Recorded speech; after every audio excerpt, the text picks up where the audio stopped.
Right. So మరొక breaking news చూస్తున్నాం. Koti DME కార్యాలయంలో అర్ధరాత్రి నుంచి జరుగుతున్న ఆందోళన ఉద్రిక్తతకు దారితీసింది. నిన్న ఉదయం నుంచి మధ్యాహ్నం 2 గంటల వరకు జరగాల్సిన బదిలీల ప్రక్రియ అర్ధరాత్రి 2 గంటల వరకు పూర్తయింది. ఇక ఈ బదిలీలో స్పౌస్ కింద ఉన్న 800 మంది స్టాఫ్ నర్సులకు అనుకూలంగా బదిలీ చేసి 6వ జోన్లో ఉన్న 285 మందికి జహీరాబాద్, తాండూరు, వికారాబాద్, బషీరాబాద్ జిల్లాల్లో వేశారు. దీంతో పోకల్ టు ఫోకల్ కావాలని స్టాఫ్ నర్సులు డిమాండ్ చేస్తూ ఆందోళనకు దిగారు. ఇదే విషయమై కమిషనర్కి చెప్పినా పట్టించుకోవడం లేదని స్టాఫ్ నర్సులు ఆవేదన వ్యక్తం చేస్తున్నారు.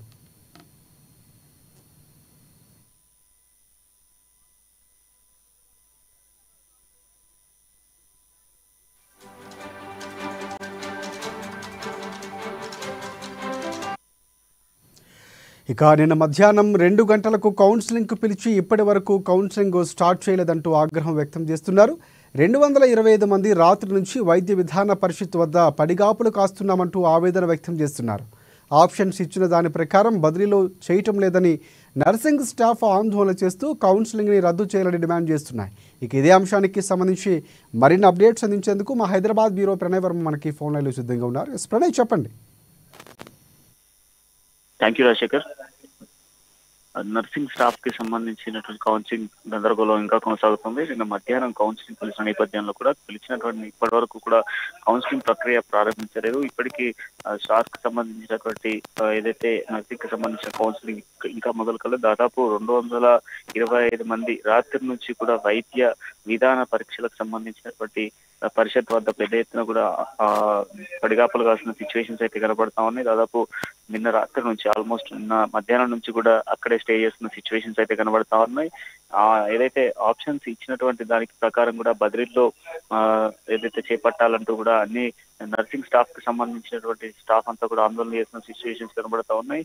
కౌన్సిలింగ్ ని రద్దు చేయాలంటూ కూడా కొనసాగుతున్న ఆఫీసుల వద్ద కూడా ధర్నాలు చేస్తున్న సిచ్యువేషన్స్ అయితే కనబడతా ఉన్నాయి. అర్ధరాత్రి కోటి డిఈఓకు సంబంధించిన స్టాఫ్ నర్సింగ్ లకు సంబంధించినటువంటి ఆందోళన ఉదయం నుంచి మధ్యాహ్నం వరకు కూడా జరగాల్సినటువంటి బదిలీలకు సంబంధించిన ప్రక్రియ ఇప్పటి వరకు కొనసాగట్లేదు. రాత్రి 2 గంటలకు దాదాపు కూడా అర్ధరాత్రి 2 గంటల వరకు కూడా పూర్తయ్యేటువంటి అవకాశాలు కూడా కనిపించట్లేదు. పోస్ట్ టు పోస్ట్ ఏదైతే ఈ పోస్టులకు సంబంధించి దాదాపు కూడా క్రింద 800 మంది స్టాఫ్ నర్సింగ్ కి సంబంధించినటువంటి వాళ్ళు కూడా బదిలీలకు సంబంధించి ఇప్పటివరకు చేరలేదు. 6వ జీవో ఏదైతే ఆరో జీవోకి సంబంధించినటువంటి జోన్ లో ఉన్నటువంటి దాదాపు 285 మందికి సంబంధించి అటు జహీరాబాద్ తో పాటు తాండూరు, వికారాబాద్, అదేవిధంగా మనం చూసుకుంటే బషీరాబాద్ సంబంధించినటువంటి పిల్లలకు సంబంధించిన బదిలీల నేపథ్యంలో కూడా వీటిపై కమిషన్ కి చెందినటువంటి ఇప్పటి వరకు కూడా చేపట్టలేదంటూ కూడా ఆందోళన చేపడతా ఉన్నారు. ఇప్పటికీ పొద్దున్న నుంచి కూడా ఆందోళన కొనసాగుతున్నది.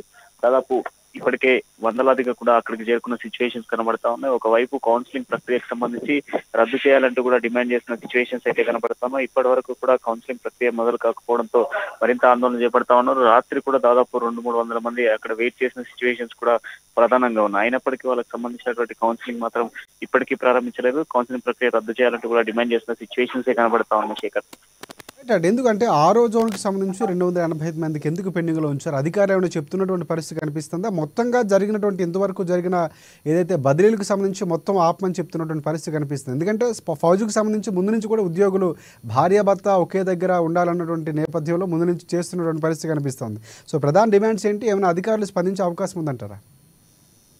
ఇప్పటివరకు కొనసాగినటువంటి కౌన్సిలింగ్ లో ఎటువంటి అవాంఛనీయ సంఘటనలు చోటు చేసుకోలేదని చెప్పుకోవాలి. 6వ జోన్కు సంబంధించినటువంటి 6వ జోన్ లో ఉన్నటువంటి ఈ ఏదైతే 6 జిల్లాలకు సంబంధించి 6 ప్రాంతాలకు సంబంధించి 4 ప్రాంతాలకు సంబంధించి వాళ్ళకి సంబంధించిన కౌన్సిలింగ్ ప్రక్రియలోనే ఎందుకు అవకతవకలు జరుగుతా ఉన్నాయి. ఇప్పటివరకు జరిగే అన్నింటినీ కూడా రద్దు చేయాలంటూ కూడా నర్సింగ్ స్టాఫ్ అయితే ఆందోళన చేస్తా ఉన్నప్పటికీ ప్రభుత్వం నుంచి ఎటువంటి స్పందన అయితే రాలేదు. కమిషన్ ఇచ్చినటువంటి రూల్స్ అండ్ రెగ్యులేషన్స్ ప్రకారం కొనసాగించాల్సినటువంటి కౌన్సిలింగ్ ప్రక్రియ కూడా ఇప్పటికీ ప్రారంభం కాకపోవడంతో ఆందోళన వ్యక్తం చేస్తా ఉన్నారు. అసలు జరుగుతున్నటువంటి ఆలస్యానికి గల కారణాలు ఏంటంటూ కూడా అభ్యర్థులు డిమాండ్ చేస్తున్న సిచ్యువేషన్స్ అయితే కనబడతా ఉన్నాయి. గందరగోళ వ్యవస్థలో ఇప్పటికీ కంటిన్యూ అయితే కనబడతా ఉంది.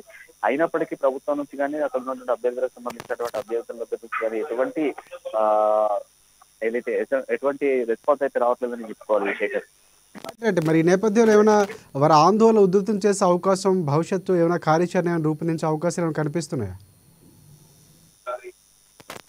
కౌన్సిలింగ్ క్యాన్సిల్ చేయకపోతే ఖచ్చితంగా కూడా ఆందోళన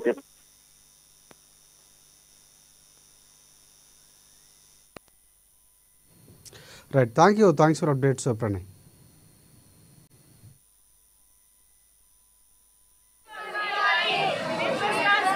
ట్రాన్స్ఫర్స్ అని మాకు ఒక జీవో వచ్చింది.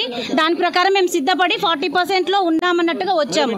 అయితే నిన్న హెడ్ నర్సెస్కి మాకంటే ముందు రోజు జరిగింది. వాళ్ళలో 40% అంటే 40%లో దాంట్లో స్పౌజ్ వచ్చారు, విడోస్ వచ్చారు, హ్యాండిక్యాప్డ్ వచ్చారు. వాళ్ళకి compulsory focal to non focal అని నాన్ ఫోకల్ ఇచ్చారు. సో వాళ్ళందరూ యాక్సెప్ట్ తీసుకొని పోయినారు. మరి మా స్టాఫ్ నర్సెస్కి వచ్చే వరకు, స్పౌజ్ గ్రౌండ్స్ వచ్చే వరకు వై ఫోకల్ టు ఫోకల్ ఏం జరిగింది అక్కడ? ఎందుకు ఇక్కడ ఉన్నాము అక్కడే ఉండాలి అనేది స్టాఫ్ నర్సెస్ లో తేడా ఎందుకు జరిగింది మాకు తెలియాలి. సార్ నాకు ప్రాబ్లమ్ హార్ట్ సర్జరీ కూడా అయింది, స్టెంట్ వేసారు అన్నాను సార్.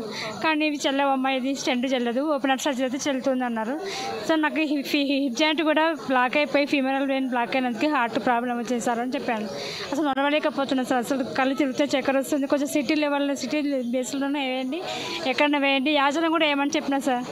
అని ఎక్కడో కాలేవమ్మ, తాండూరు, జహీరాబాదు, బషీరాబాదు ఇవే ఉన్నాయి. ఇక్కడనే పెట్టుకో, లేకపోతే నీకు అసలు మొత్తమే నీకు ఎక్కడో పడేస్తాను మేము, మెడికల్ గ్రౌండ్ అన్ఫిట్నెస్ అని చెప్పేసి మీకు ఎక్కడో వేసేసాను. మళ్ళీ మాకు ఏం చెప్పొద్దు, ఎదురాన్సర్ ఇవ్వద్దు, మాకు ఏం చేయమని ఏమనొద్దు మీరు అండి. ఏజీ ఆఫీస్లో చేస్తారు. నాకు చిన్న పిల్లలు, ఎల్కేజీ యూకేజీ పిల్లలు. ఈ పిల్లల్ని వదిలేసి నేను ఎక్కడ నల్గొండ పోయి చేయనండి. నేను స్టే చేసేది మలక్పేట. నల్గొండ ఎట్లా పోతాను నేను? ఎందుకు హైడ్ చేశారు? నేను తీసుకునే టైంలో సిటీ పోస్టులన్నీ ఉండే కానీ